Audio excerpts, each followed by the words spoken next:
All right, so I'm outside of a 2020 Honda HR-V. This is the LX model. So this is going to be your entry-level model.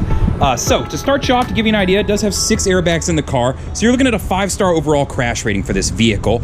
Down here, you've got a 17-inch alloy wheel. So it's a nice looking finish. It's not a steel wheel with a cover like you see in some of the base models.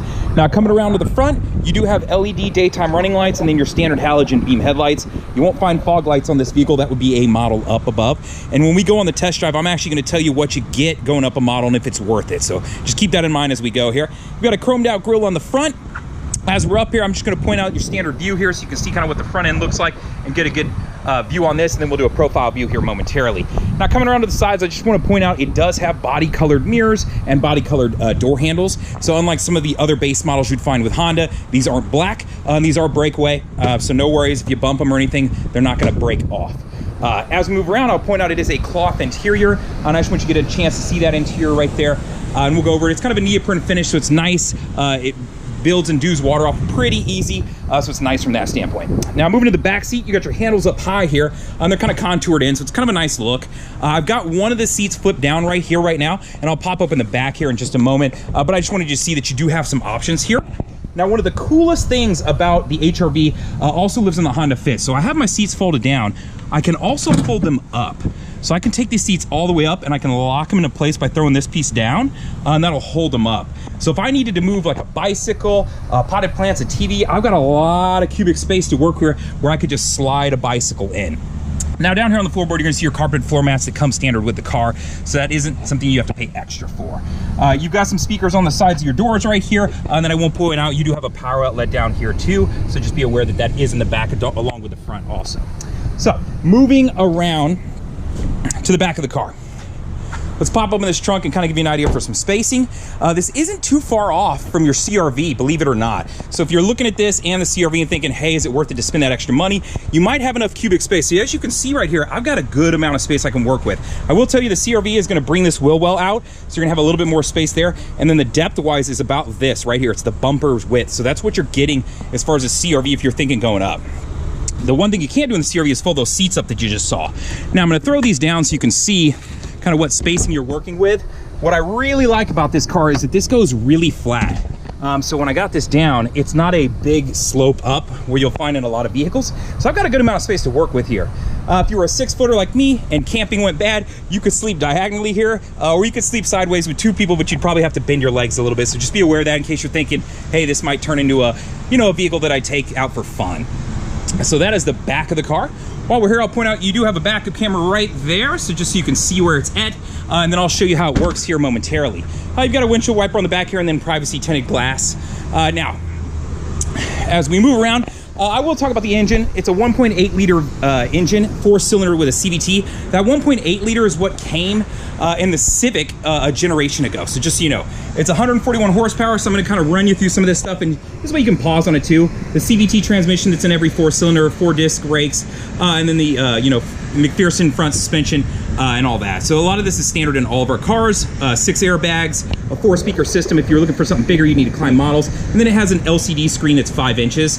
So if you wanted to go up to the Sport, you'd be gaining that audio touchscreen. So 17-inch alloy wheels. We went over your auto on-off headlights, and then your in-mirror windshield wipers. So your starting price on this car is $21,940. So I just want to make sure you have that. That includes the destination handling. So this is your general MSRP if you're looking at this car on a lot. If you're seeing a lower number, you're probably seeing that, and that's because they're not showing you this number yet to kind of look a little bit more enticing.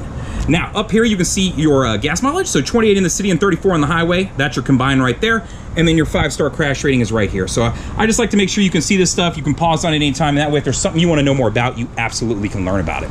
So let's go ahead and hop in the car, and we'll go over some features, and we'll take you for a test drive. So the first thing I want to point out right here is your seat. It is not a powered seat, it's a manual adjustment. So to move the seat forward and backwards, you've got a bar right here, and then this is for lifting the seat and to lower the seat. And then this is just your backrest. So over here on the door, you got your window controls, auto up down on your driver's side. Your door locks, your window locks, and your mirror controls are all right here too. So let's hop in the car here and I'll show you some additional features. You turn the AC down so it's not blasting while we're doing this, and we'll go over a couple things. So the first thing I want to start you off and show you is right here. So your Econ button is right here. Whenever you engage this feature, you're going to see a green leaf pop on right there. Now what that does is it improves the gas mileage of the car, but in doing so, it's going to shut down some of the electrical systems in the front of the car. So be aware of that. You're going to give up some of your acceleration and some of the AC power. Other than that, it'll improve gas mileage. For most people, if you're a conservative driver, you probably never know the difference. You get better gas mileage, take advantage of it. Now, next to that, you'll see Vehicle Stability Assist right here.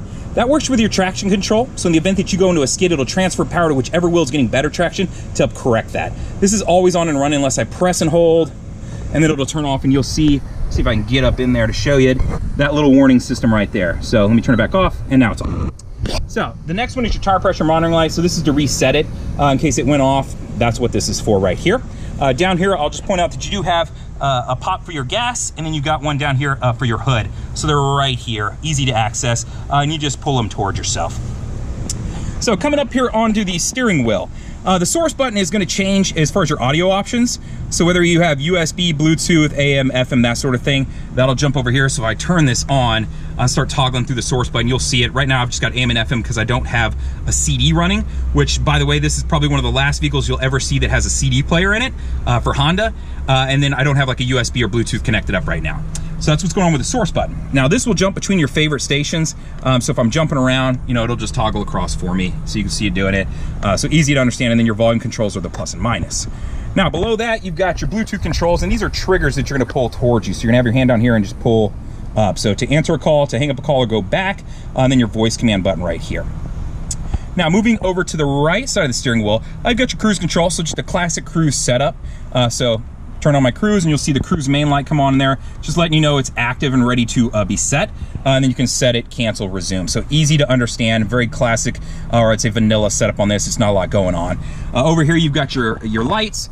So as far as turning them on, turning them off, and then over here, you've got your windshield wiper controls. And if you need to control the back, that's gonna be off of this. So pull down for the front, work your back, right? So easy enough to understand from that standpoint. So you got your 5-inch display touch, or excuse me, not a touch screen, just an LCD display screen over here.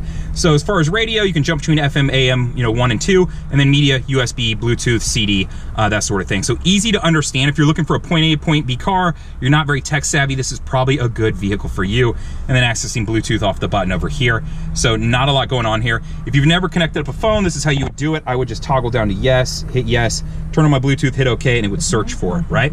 So I'm gonna, oops, let me jump back out of this here. So that's how to connect up Bluetooth.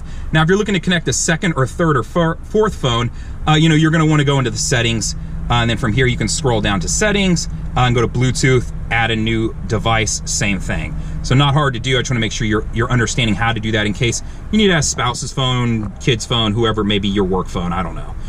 So very classic and easy setup going on from right here. If you're thinking you want a touchscreen, you want Apple CarPlay, additional features, you're gonna wanna go up a model to the Sport. Your AC controls, so hot and cold, how much air and where you want it to go. And then to make sure AC is on right here, and then whether you wanna recycle the air, and your rear defrost button. Now over here, you'll see your shifter, so pretty standard setup. You got your reverse, neutral, drive, sport, and then a low. The sport is just gonna rev at a higher RPM, give you a little bit more get up and go. So that's the purpose of it. You're gonna give up a little of the gas mileage, so just be aware if you're using that. Your parking brake right down here is electronic. So to set it, I put my foot on the brake, I lift up to set it. When I put that in action, you're gonna see it's gonna say park up here in your dash, so just be aware of that. And then when I release it, that'll go away. Brake hold, the button below it is set up for stop and go traffic. So let me throw my seatbelt on because that is a requirement of this, and I'll show you exactly how this feature works.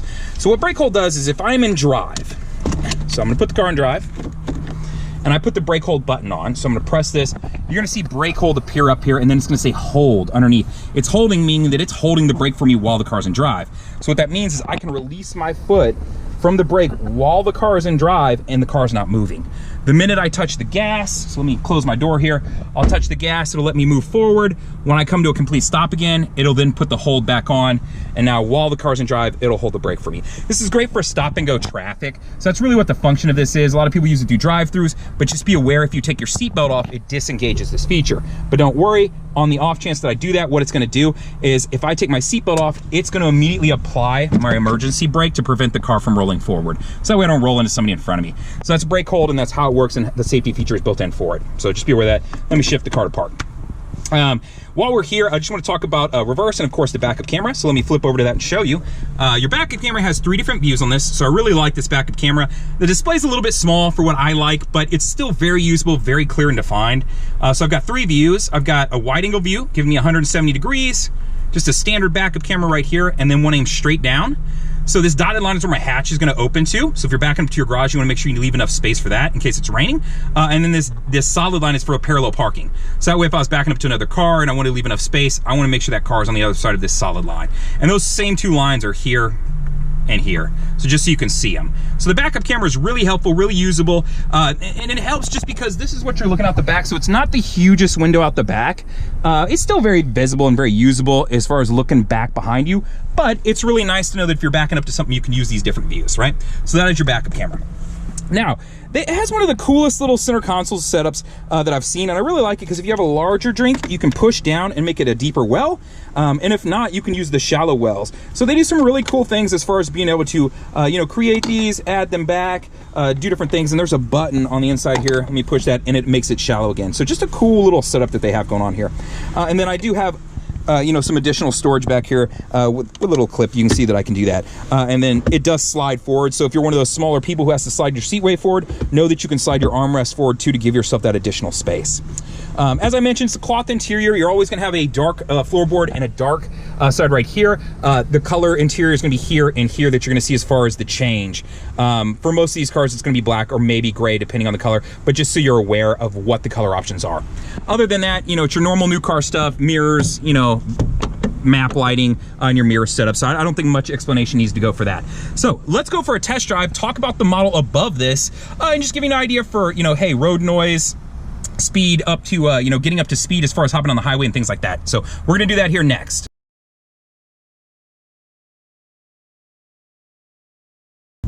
Hey guys, all right, so we're getting ready to go on this test drive, or I've already started moving here, and we're in the 2020 Honda HR-V LX.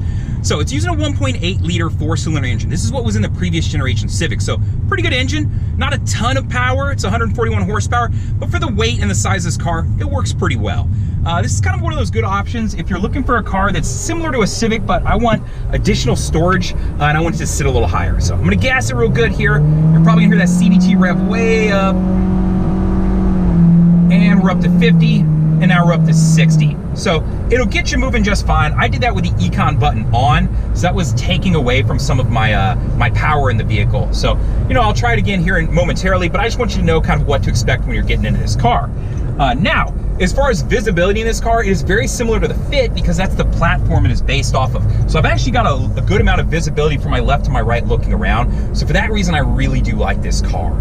In my experience, people who are looking at this car are typically looking for something that's a little bit more affordable, but maybe they don't want a smaller car like a Civic, and maybe they've decided that the Honda Fit or a hatchback vehicle like that, like a Yaris, you know, any of those smaller vehicles are just a little bit too small or low to the ground for them.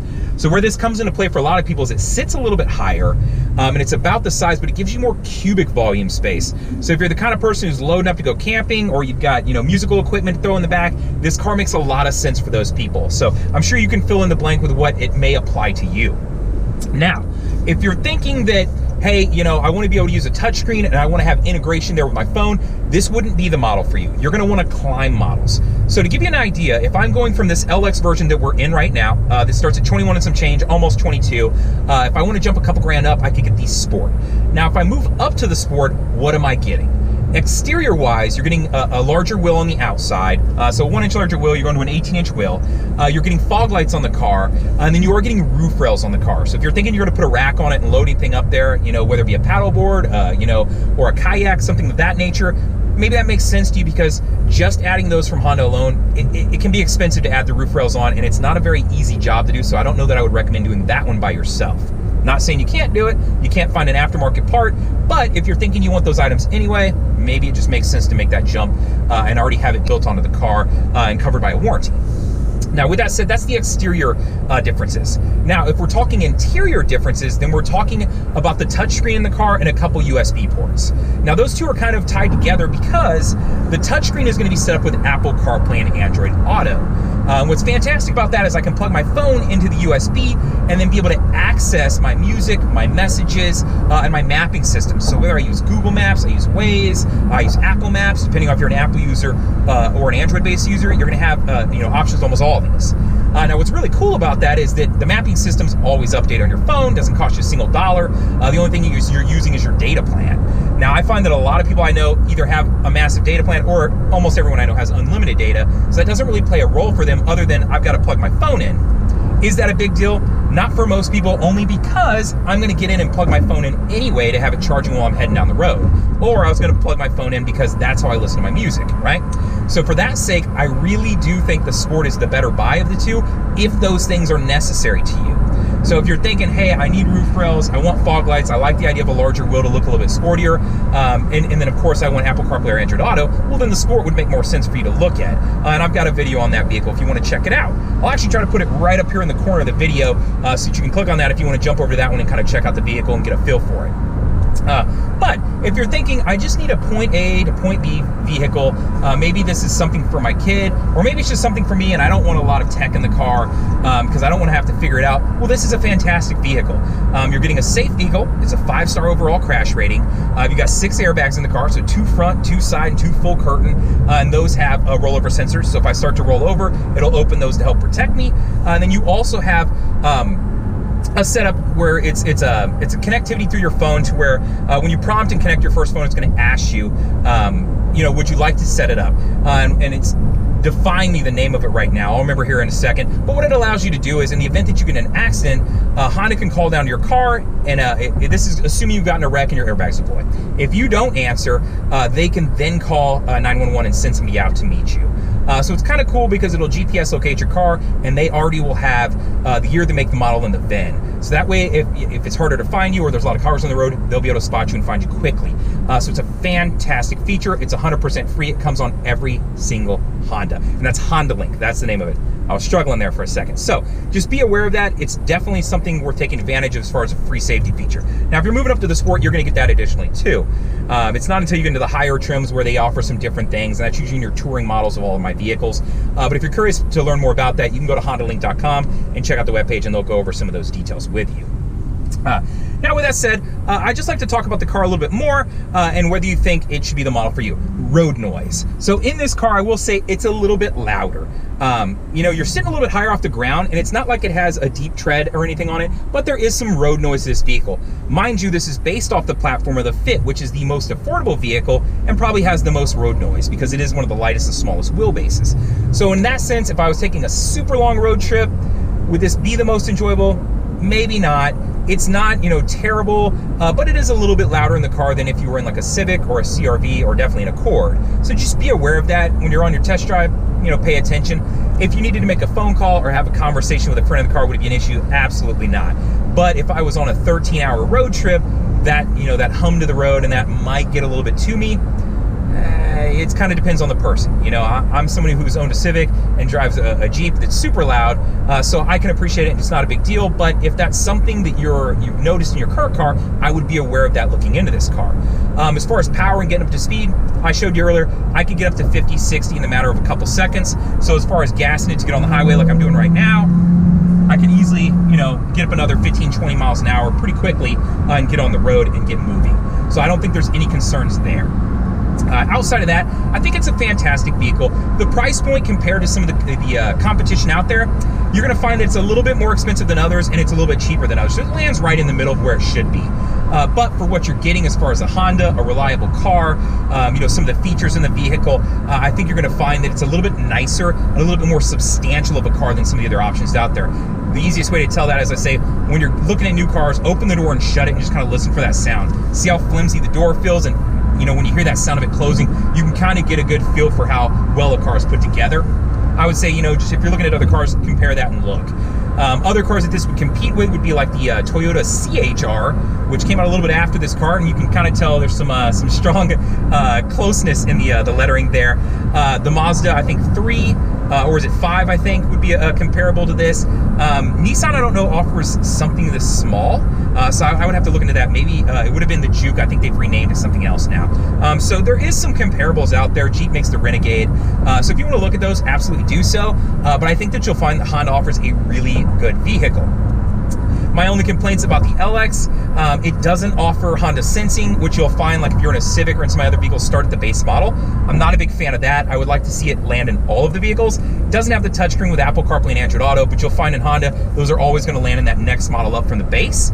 Other than that, I think this is a great car. The seating in the back, the versatility of being able to fold those seats up and throw your bike in, you know what I mean, is fantastic. And you're only going to find that in the Honda Fit and the HR-V. So I really like those features.